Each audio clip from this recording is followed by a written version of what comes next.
काय मित्रांनो, आनंदी मालिकेच्या आजच्या भागामध्ये आपल्याला असं पाहायला मिळणार आहे की युगंधर निंबाळकर हा आता शुद्धीवर आलेला असतो आणि जेव्हा शुद्धीवर येतो त्यावेळेला आनंदी ही माझी धर्मपत्नी आहे आणि ही 3 मुलं माझी आहेत. जर त्यांच्या विरोधामध्ये जाऊन तू बोललास तर आत्ता मी तुझ्या छाताडावर पाय दिलाय, पण नंतर नरडीचा घोट घेतल्याशिवाय मी शांत बसणार नाही, अशा स्पष्ट शब्दामध्ये युगंधरने विद्याधरला तुडवलेलं असतं.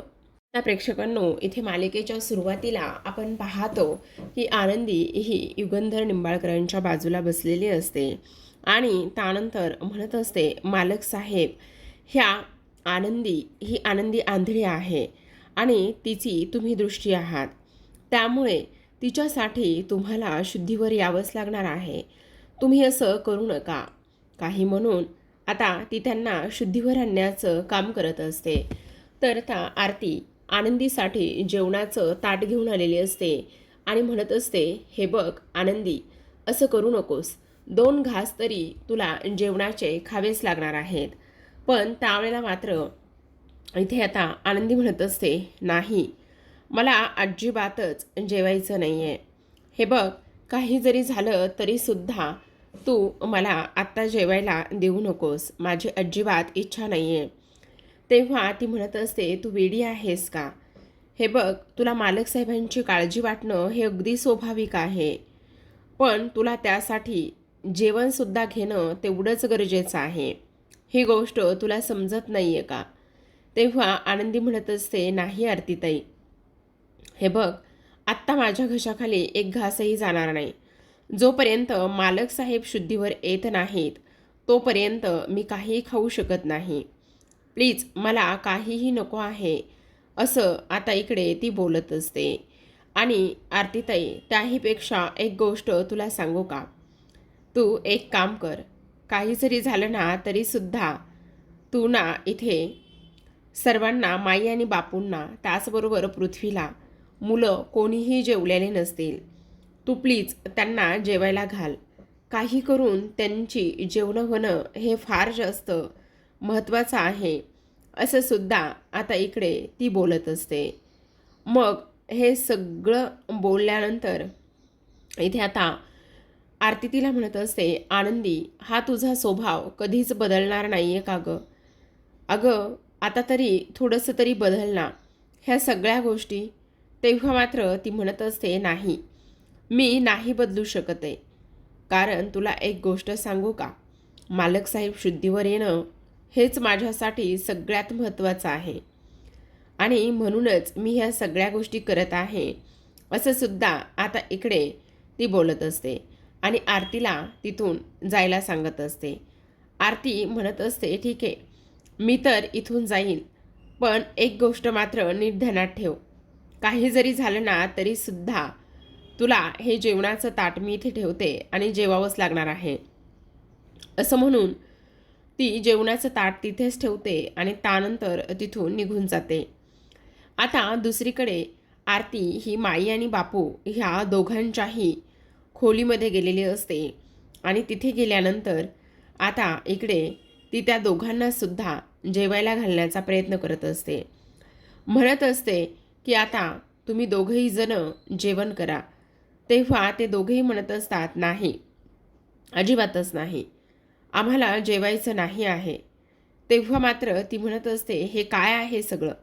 तुम्ही असं करू नका प्लीज. हे बघा, थोडं तरी खायला पाहिजे.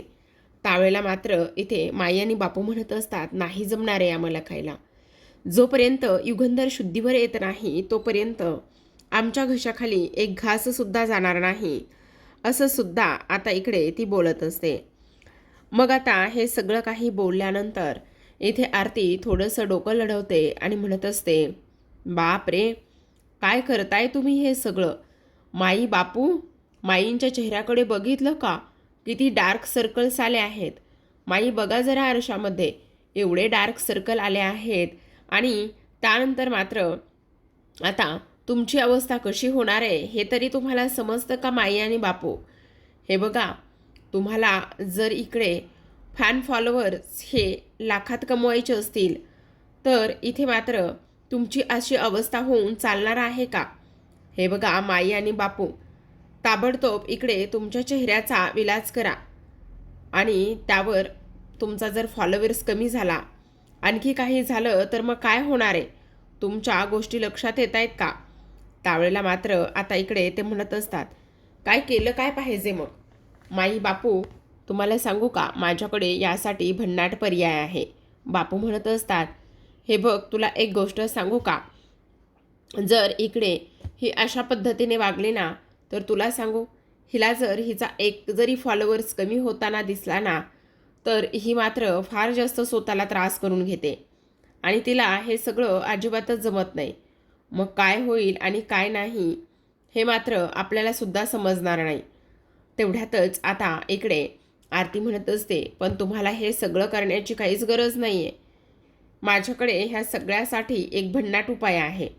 असं म्हटल्याबरोबर आता मात्र इकडे आरती कमरेवर हात देते आणि कमरेवर हात देऊनच आता ती म्हणत असते, जर तुम्हाला तुमच्या चेहऱ्याचं हे सगळं काही व्यवस्थित करायचं असेल ना, तर माझ्याकडे मात्र इकडे भन्नाट असा उपाय आहे. तुम्ही तो नक्कीच इथे करू शकता. असं सुद्धा ती बोलते. मग आता हे म्हणत असतात, काय उपाय आहे तो तरी सांग. तुम्ही ना पोटभर जेवायचं आणि पोटभर जेवूनच मग सगळ्या गोष्टी व्यवस्थित होणार आहेत. तुम्हाला आम्ही सांगते, तुम्ही एकदा खाऊन तर बघा. पोटभर जेवलात ना तर तुमचे डार्क सर्कल असे निघून जातील. आणि तेव्हा बापू म्हणत असतात, खरं सांगू का, हे तर फारच जास्त इथे आनंदाची गोष्ट आहे बरं का. म्हणजे तू अशा पद्धतीने इकडे हे सगळं काही तिला खाऊ घातलंस ना, त्यामुळे फारच जास्त आनंद झाला आहे मला. पण तुला सांगू का आरती, आता तू आम्हाला अशा पद्धतीने खाऊ तर घातलंस, पण अजून एक गोष्ट तुला सांगतो. काही जरी झालं ना तरीसुद्धा आता इकडे तू जसं आम्हाला खाऊ घातलंस ना, तसंच पृथ्वीला खाऊ घाल. कारण त्याची ना इकडे फार जास्त हायपर ॲसिडिटी होण्याची शक्यता आहे. त्याला ना इकडे अजिबात ह्या सगळ्या गोष्टी जमत नाही आहेत. तो जर आत्ता त्याने थोडंफार नाही खाल्लं ना, तर त्याला नक्की त्रास होईल. मला पूर्ण खात्री आहे की तू नक्कीच हे करू शकतेस. तू जा आणि त्याला थोडं तरी खाऊ पिऊ घाल. असं सुद्धा आता इकडे ते बोलत असतात. मग आता मात्र आरती म्हणत असते, तुम्ही तर मला अक्षरशः वाघाच्या तावडीतच देत आहे. अगं तू सुद्धा रिंग मास्टर आहेस ना, मग दाखव ना जरा त्याला पण. जा आणि 2 घास भरव त्याला पण. खा म्हणावं. आनंदीसुद्धा आमची अगदी अशाच पद्धतीने काळजी घ्यायची. दुसरीकडे आपण पाहतो, आनंदी ही युगंधरच्या बाजूला बसलेलीच असते आणि बसल्यानंतर आता मात्र इकडे हा युगंधर म्हणत असतो, पाणी पाणी पाणी पाणी म्हणूनच तो आता इथे आवाज देत असतो. मग जेव्हा युगंधर पाणी पाणी म्हणत असतो, तेव्हा आनंदी म्हणत असते, मालक साहेब तुम्ही अजिबातच काळजी करू नका, मी तुमच्यासाठी पाणी घेऊन येते. असं म्हटल्याबरोबर आता इकडे ती लगेचच युगंधरसाठी पाणी आणायला खोलीमध्येच फेरत असते. पण खोलीमध्ये मात्र पाण्याचा एक थेंबही शिल्लक नसतो. मग आनंदीला आता इकडे पाणी द्यायचं असतं म्हणून धावतच खाली किचनपर्यंत देते. जेव्हा किचनपर्यंत जात असते तेव्हा मात्र इकडे हा जो काही रस्ता आहे किचनचा, तो मात्र जिन्यावरून खाली येण्याचा असतो. त्यामुळे आनंदी मात्र इकडे धडपडते. आनंदी एकदा नाही दोनदा नाही तर सरळ सरळ 3-3 वेळा धडपडलेली असते आणि किचनपर्यंत पोहोचलेली असते. जेव्हा ती किचनपर्यंत जाऊन पोहोचते त्यावेळेला मात्र इकडे आता हे सगळं काही होत असताना आनंदी इथे किचनपर्यंत कशी तरी जाऊन पोहोचते. म्हणत असते, मालक साहेब मी तुमच्यासाठी पाणी घेऊन येते, तुम्ही अजिबात काळजी करू नका, तुम्हाला मात्र काही होणार नाही. असं सुद्धा ती आता इकडे बोलत असते. मग आता हे सर्व काही बोलल्यानंतर आपण पाहतो इथे आनंदीने शेवटी किचनमध्ये पाण्याचा मग आणि ग्लास हे दोन्ही शोधलेलं असतं. पटकन ती आता इथे जे काही पाणी आहे ते पाणी ताबडतोब ग्लासामध्ये भरते आणि ताबडतोब ग्लासामध्ये भरून आता युगंधरच्या खोलीकडे निघालेले असते. युगंधर इकडे पाणी पाणी करत असतो. दुसरीकडे आपण पाहतो तर आता आरती ही पृथ्वीच्या खोलीमध्ये गेलेली असते. तोपर्यंत पृथ्वीने चेंज करून घेतलेलं असतं. मग जेव्हा आरती येते त्यावेळेला तो तिला म्हणत असतो, तू इथे काय करतेस? माझ्या खोलीमध्ये येण्याची तुझी हिंमत कशी झाली? मग ती म्हणत असते, कारण मी तुझ्यासाठी तुझ्याकरिता जेवण घेऊन आलेली आहे. तेव्हा तो म्हणत असतो, तुझी हिंमत कशी झाली इथे माझ्या खोलीमध्ये येण्याची? तू समजतेस कोण स्वतःला? हे बघ, आत्ताच्या आत्ता इथून निघून जा. मला जेवायचं नाही आहे. मला माझ्या बाबांच्या युगंधर निंबाळकरांच्या खोलीमध्ये जायचं आहे आणि त्यांच्या खोलीमध्ये जाऊनच मला सगळ्या काही गोष्टी करायच्या आहेत. तुला मी सांगितलं ना की आत्ताच्या आत्ता इथून निघून जा म्हणून. हे बघ, मला ना तुझं काहीच ऐकायचं नाही आहे. चल निघून जा इथून. आरती म्हणत असते, अजिबातच नाही. मी मात्र इथून कुठेही निघून जाणार नाही आहे. जोपर्यंत तू जेवण करत नाहीस तोपर्यंत मी कुठेही जाणार नाही. ही गोष्ट मात्र तू नीट ध्यानात ठेवायचीस. त्यावेळेला आता ती दरवाजा लावत असते आणि दरवाजा बंद करूनच इथे ती म्हणत असते, हे बघ, जोपर्यंत तू जेवत नाही आहेस ना तोपर्यंत मी इथून कुठेही जाणार नाही. ही गोष्ट तू नीट ध्यानात ठेव. तेव्हा तो म्हणत असतो, ही खोली माझी आहे. त्याचबरोबर मला जेवायचं की नाही ह्या सगळ्या गोष्टी ठरवणारा मी आहे. तू ठरवणारी कोण आहेस? तुझी हिंमत कशी झाली इथे माझ्या खोलीमध्ये येऊन हे सगळं काही करण्याची? तेव्हा आरती म्हणत असते, हे बघ, तू जर जेवलास ना तर जेवण तुझ्याच पोटात जाणार आहे. त्यामुळे काही जरी झालं ना तरीसुद्धा इथे मी तुझं काहीही एक ऐकणार नाही. हे मात्र तू नीट ध्यानात ठेवायचं, कळलं तुला? गुपचूप तुला जेवायला दिलं आहे ना तर तेच तू खाऊन घ्यायचं आहेस. तेव्हा तो म्हणत असतो, मी नाही खाणार आहे. तुला काय करायचं आहे ते कर. तेव्हा ती म्हणत असते, जोपर्यंत तू खात नाही तोपर्यंत मी इथून कुठेही जाणार नाही. मग तो म्हणत असतो, जा, नाही मी इथे खाणार. तेव्हा आरती आता एक युक्ती काढते आणि म्हणत असते, बापरे, ही चपाती अगदी तुझ्यासारखी टम्म फुगली आहे. तेव्हा पृथ्वी म्हणत असतो, काय जोक होता ना, मला अजिबातच नाही आवडला. असले जोक अजिबात मारू नकोस. अरे जेव ना. ते माई आणि बापूंनी मला तुझ्या खोलीत पाठवलंय. त्यांनी सांगितलं की तुला ना हायपर ॲसिडिटी होईल म्हणून. काय? तुला हे सांगितलं? हो, तसंही मला ह्या घरामधल्या सगळ्या सिक्रेट गोष्टी माहिती असतात. त्यामुळे मी तुला गुपचूप जेवायला सांगते. तो म्हणत असतो, नाही जेवायचे मला, असं म्हणून कानामध्ये हेडफोन घालून बसलेला असतो. दुसरीकडे आनंदी ही पाण्याचा ग्लास घेऊन आलेली असते. युगंधर अजून तरी पाणी पाणीच म्हणून आवाज देत असतो. मग आनंदी म्हणत असते, हो मालक साहेब, मी पाणी घेऊन आली आहे तुमच्यासाठी. तुम्ही अजिबात काळजी करू नका. असं म्हणून आता ती युगंधरला पाण्याचे 2 घोट तरी पाजण्याचं काम करत असते. मग युगंधर आता पाणी पित असतो. जेव्हा तो पाणी पितो त्यावेळेला मात्र इथे आनंदीला अजून बरं वाटलेलं असतं. मग इथे आता दुसरीकडे आरती आणि त्याचबरोबर पृथ्वी ह्या दोघांचेही बोलणं नोकझोक सुरूच असते. आरती म्हणत असते, जोपर्यंत तू जेवणार नाहीस तोपर्यंत मी कुठेही जाणार नाही. ही गोष्ट मात्र तू नीट ध्यानात ठेव. काही जरी झालं तरीसुद्धा त्यामुळे गुपचूप जेवायचं. तेव्हा युगंधर म्हणत असतो, पृथ्वी म्हणत असतो, काय चाललंय काय तुझं आरती? आणि मी जर नाहीच जेवलो तर काय करणार आहेस? तेव्हा ती म्हणत असते, काय करणार आहे? काहीतरी करावंच लागणार ना. पण एक गोष्ट तर मात्र नक्की आहे, मी तर इथून कुठेच जाणार नाही. हे मात्र तेवढंच नक्की आहे. जोपर्यंत तू तुझं जेवण संपवत नाहीस तोपर्यंत मला इथून कुठेही जाता येणार नाही. हे मात्र तेवढंच खरं आहे. जर तुला तुझ्या बाबांची काळजी घ्यायची असेल तर तुला मात्र इथे ताकद हवी. त्याचबरोबर पोटामध्ये 4 अन्नाचे घास गेले तर तुलाच बरं वाटणार आहे.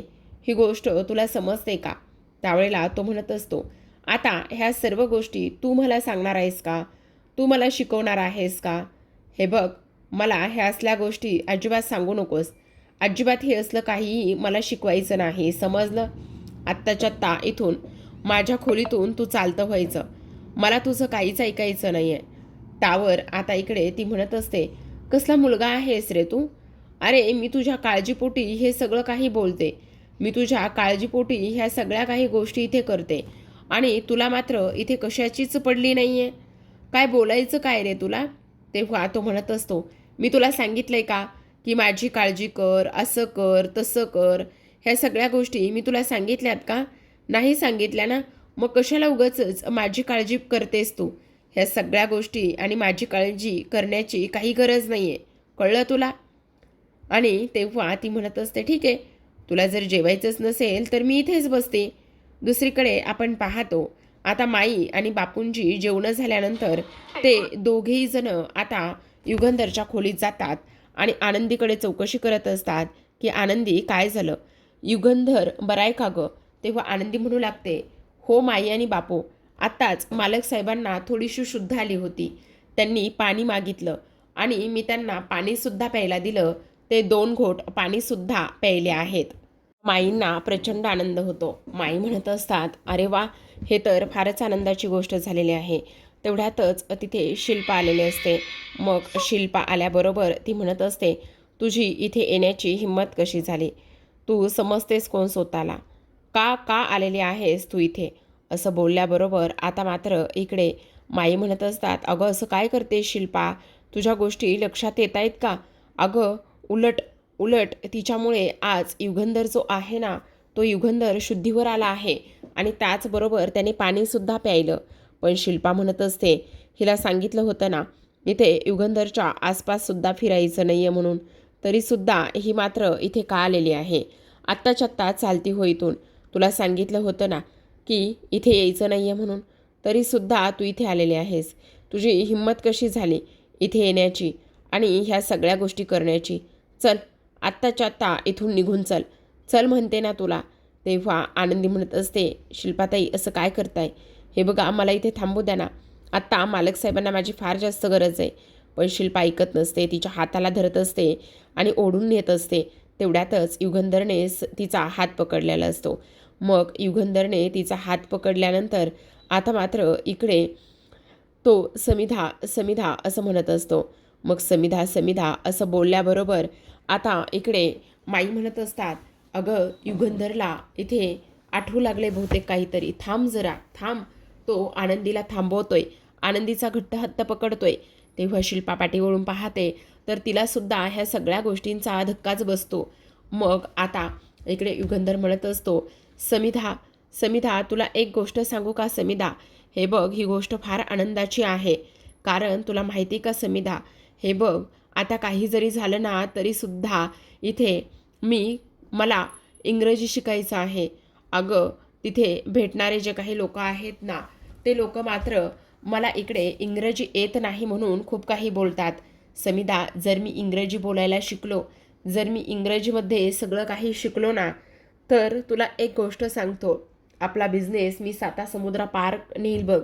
आत्तासुद्धा इथे बिझनेसमध्ये खूप प्रॉफिट होतं आहे समिधा, आणि हे सगळं तुझ्यामुळे होतं आहे समिधा. मला आता फक्त इंग्रजी शिकायची. मी एकदा का इंग्रजी शिकलो तर कसं सगळं व्यवस्थित होणार आहे, असं सुद्धा आता इकडे तो बोलत असतो. मग आता ह्या सगळ्या गोष्टी बोलल्यानंतर इथे मात्र आपण पाहतो आनंदीचा हात इथे युगंधरने पकडलेला असताना आनंदीला रडायला येत असतं. मग आता माई म्हणत असतात, बाप रे, अहो शिल्पा, अगं तुला आठवतंय का युगंधर हे वाक्य कधी बोलला होता आणि हे सगळं कधी झालं होतं? युगंधर अशा पद्धतीने हे कधी बोलला होता, तुला आठवतंय का? तेव्हा शिल्पा त्याच्या बाजूला बसते. मग शिल्पा म्हणत असते, हो माई, मला अगदीच आठवतंय. जेव्हा युगंधरचं आणि समिधाचं लग्न झालं होतं ना, तेव्हा नुकताच लग्न झाल्यानंतर हे सगळं काही तो बोलला होता. हो माई आणि बापू, मला हे सगळं काही आठवतंय, असं सुद्धा आता इकडे ती लोक बोलत असतात. मग आता हे सगळं काही बोलल्यानंतर आपण पाहतो इथे आता लगेचच माई म्हणत असतात, मला तर फार भीती वाटते गं शिल्पा. इथे युगंधरची स्मृती तर गेली नसेल? त्याला इकडे त्याचा भूतकाळ तर तो विसरला असेल का गं? मला कळत नाही. त्याला फक्त समिधापुरतंच तेवढंच आठवत असेल का गं? कारण तो आत्ता ह्या सगळ्या गोष्टी बोललाय ना, त्यामुळे मला ना फार जास्त ह्या सगळ्या गोष्टींची काळजी आणि भीती वाटते. तेव्हा मात्र शिल्पा म्हणत असते, असं अजिबातच नसेल. तुम्ही नका काळजी करू ह्या सगळ्या गोष्टीची. आणि त्याहूनही सगळ्यात महत्त्वाचं म्हणजे की इकडे त्याला काही होणार नाही. त्याची ही बहीण त्याला काही होऊ देणार नाही. हे बघ, तो नीट असेल. पण माई म्हणत असतात, पण बघ ना, तो फक्त आनंदीला समिधा समिधा बोलतोय आणि तेवढीच ती वाक्य बोलतोय. त्यामुळे मला फार जास्त काळजी आणि भीती वाटायला लागलेली आहे. आनंदी तर रडत असते. तिला तर ह्या सगळ्या गोष्टी काय चालल्यात याची काहीही खबर नसते. मग आता इकडे माई म्हणत असतात, ही तर खरं चांगली गोष्ट आहे जर त्याला फक्त तेवढंच आठवत असेल तर, कारण आनंदीला तरी न्याय मिळेल असं माईंचं म्हणणं असतं. पण इथे मात्र शिल्पा म्हणत असते, अजिबातच नाही, मी असलं काही होऊ देणार नाही. माझ्या भावाला काही झालेलं नाही आहे, तो अगदी बरा आहे. मग बापू म्हणत असतात, मी काय म्हणतो, मी डॉक्टरांना फोन करू का एकदा? हो हो, तुम्ही पटकन डॉक्टरांना फोन करा. असं म्हणून बापू बाहेर जातात डॉक्टरांना कॉल करायला. इथे मात्र अजून तरी युगंधर तेच वाक्य पुन्हा पुन्हा बोलत असतो. समिधाची आठवण काढत असतो. यावरून आनंदीच्या हे तर लक्षात आलेलं असतं की मालक साहेबांना फक्त आणि फक्त इथे त्यांची बायको आणि तेच लोक हवे आहेत, बाकी कोणीही नाही. मग आता लगेचच इकडे ते म्हणत असतात, हे बघा, काही जरी झालं ना तरीसुद्धा एक गोष्ट मात्र इथे लक्षात ठेवा, इथे युगंधरला काही होणार नाही आहे आणि तो अगदीच व्यवस्थित असणार आहे. मी त्याला काही एक होऊ देणार नाही. ही गोष्ट मात्र तुम्ही नीट ध्यानात ठेवायची. येते का ध्यानात तुमच्या? असं बोलल्याबरोबर आता मात्र इकडे हे सगळं काही होत असताना आपण पाहतो. आता बापू म्हणत असतात, डॉक्टरांनी सांगितलेलं आहे की इकडे त्याला फार जास्त गोळ्या आणि मेडिसिनचा डोस आहे ना, त्यामुळे कदाचित त्याची ही अशी अवस्था असेल. त्यामुळे काळजी वगैरे करण्याची काहीच गरज नाही आहे. तो नक्कीच लवकरच बरा होईल असं सुद्धा सांगण्यात आलेलं असतं. आणि आत्ता तो फक्त मेडिसिनच्या ग्लानीत हे सगळं काही बोलतोय असं सुद्धा आता इकडे हे लोक बोलत असतात. तर आता प्रेक्षकांनो इकडे बापू म्हणत असतात, हे बघ शिल्पा, आत्ता ना आनंदीला इथे थांबवणं फार जास्त गरजेचं आहे. काही जरी झालं ना तरीसुद्धा आनंदी मात्र इथेच थांबू दे. आनंदीला इथून बाहेर काढू नकोस. कारण तुला एक गोष्ट सांगू का, सगळ्यात महत्त्वाची म्हणजे की तो आता इकडे शुद्धीवर येऊ लागलेला आहे. मग तो आता इकडे शुद्धीवर येऊ लागलेला असल्या कारणाने आपल्याला आनंदीला इथेच थांबू देणं फार गरजेचं आहे. आनंदी त्याची बायको आहे आणि त्याच्या बायकोला अशा पद्धतीने तू इथून नाही बाहेर काढू शकत, असं सुद्धा आता इकडे तो बोलत असतो. मग आता हे सर्व काही बोलल्यानंतर इथे आता आपण पाहतो शिल्पाला राग येऊ लागलेला असतो. शिल्पा विचार करत असते, हे सगळं काय आहे? आणि त्याहूनही सगळ्यात महत्त्वाची गोष्ट म्हणजे की इथे आता युगंधर फक्त हे का बोलत आहे आणि ह्याला आनंदीमुळे शुद्ध आली आहे. तर आता प्रेक्षकांनो आजच्या भागामध्ये एवढंच. उद्याचा भाग पाहायचा असेल तर नक्की चॅनलला सबस्क्राईब करा. उद्याच्या भागामध्ये आपल्याला असं पाहायला मिळत आहे की आता इथे ह्या युगंधरला शुद्ध आलेली असते आणि युगंधरला शुद्ध आल्याबरोबर आता मात्र तो इकडे ह्या विद्याधरला तुडवत असतो आणि म्हणत असतो, तुझी हे सगळं काही करण्याची हिंमत कशी झाली? ही आनंदी माझी धर्मपत्नी आहे. आनंदी युगंधर निंबाळकर असं तिचं नाव आहे आणि हे 3 मुलं माझ्या आहेत. जर माझ्या बायकोच्या विरोधात, जर माझ्या मुलांच्या विरोधात जर तू काही कटकारस्थानं केलेस, जर एखादा अपशब्द जरी बोललास, तर एक गोष्ट ध्यानात ठेव, आत्ता मी तुला आडवा पाडून तुझ्या छाताडावर पाय दिलाय, पण जर तू हेच कंटिन्यू करत राहिलास तर मग मी मात्र तुझ्या नरडीचा घोट घेतल्याशिवाय शांत बसणार नाही. ही गोष्ट विद्याधर तू ध्यानात ठेवायची. पोचलं का? असं म्हणून आता युगंधरने खूप मोठा बॉम्ब फोडलेला असतो आणि शेवटी आनंदीला मात्र न्याय मिळवून दिलेला असतो. शिल्पाची तर बोलतीच बंद झालेली असते की हा जो युगंधर आहे तो युगंधर आता मुलांसाठी त्याच्या बायकोसाठी एवढ्या खंबीरपणे उभा राहिलेला आहे. तर प्रेक्षकांनो पाहत राहा आनंदी. भेटूया उद्याच्या भागामध्ये. तोपर्यंत धन्यवाद.